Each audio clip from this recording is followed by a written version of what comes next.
കായൽ സമൃദ്ധമായ കേരളത്തിൽ വലിയ അദ്ഭുതം സൃഷ്ടിച്ചുകൊണ്ട് ഏറ്റവും വലിയ പാലം മുഖ്യമന്ത്രി പിണറായി വിജയൻ ഇന്ന് രാഷ്ട്രത്തിന് തുറന്നുകൊടുത്തിരിക്കുകയാണ്. കൊച്ചിയിലെ പെരുമ്പളം ദ്വീപിലേക്കുള്ള പാലമാണ് ജനങ്ങളുടെ ദശാബ്ദങ്ങൾ നീണ്ട സ്വപ്നത്തിന് സാഫല്യം നൽകിക്കൊണ്ട് ഗതാഗതത്തിനായി തുറന്നുകൊടുത്തത്. ജനസഹസ്രങ്ങളെ സാക്ഷി നിർത്തി മുഖ്യമന്ത്രി നാടമുറിച്ച് പാലം തുറന്നപ്പോൾ ആയിരങ്ങൾ ആർപ്പുവിളിച്ചു. വലിയ ആരവങ്ങൾ ഉയർന്നു. ഒരു KSRTC ബസ് പെരുമ്പളത്തേക്ക് പുറപ്പെടാനായി കാത്തുകിടന്നു. ചരിത്രത്തിൽ സ്ഥാനം പിടിച്ച ആ ബസ്സിനരികിൽ കാർ നിർത്തിയാണ് മുഖ്യമന്ത്രി ഇറങ്ങി നടന്നുവന്ന് നാടമുറിച്ചത്.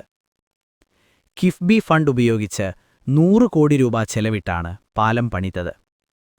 പെരുമ്പളം പാലം LDF സർക്കാരിന്റെ അഭിമാന പദ്ധതികളിലൊന്നാണ്. ഇതിനൊപ്പം semi elevated പാതയായി പുനർനിർമ്മിച്ച ആലപ്പുഴ-ചങ്ങനാശ്ശേരി road, AC road, സവിശേഷ രൂപകൽപ്പനയിലൂടെ ശ്രദ്ധയാകർഷിച്ച പടഹാരം പാലം എന്നിവയും മുഖ്യമന്ത്രി നാടിന് സമർപ്പിച്ചു. ടൂറിസം മന്ത്രി PA മുഹമ്മദ് റിയാസ് അധ്യക്ഷനായിരുന്നു. പെരുമ്പളം ദ്വീപിന്റെ വടക്കുഭാഗമായ വടയാഴത്തുനിന്ന് വതുതലയിലേക്കുള്ള പാലം നാടിന് സമർപ്പിച്ചപ്പോൾ പുതിയൊരു ചരിത്രം കൂടിയാണ് പിറവിയെടുത്തത്. ബോട്ടിന്റെ സമയക്രമത്തിലായിരുന്നു പതിറ്റാണ്ടുകളായി ദ്വീപ് നിവാസികളുടെ ജീവിതം. 13 ബോട്ട് ജെട്ടികളാണ് ദ്വീപിന് ചുറ്റുമായുള്ളത്. വാഹനങ്ങളെത്തിക്കാൻ ജങ്കാറുകളുമുണ്ട്. എറണാകുളം ജില്ലയിലെ പൂത്തോട്ട, ആലപ്പുഴ ജില്ലയിലെ പാണവള്ളി എന്നിവിടങ്ങളിൽ നിന്ന് അരമണിക്കൂർ ഇടവിട്ടാണ് ബോട്ട് സർവീസുകളുണ്ടായിരുന്നത്.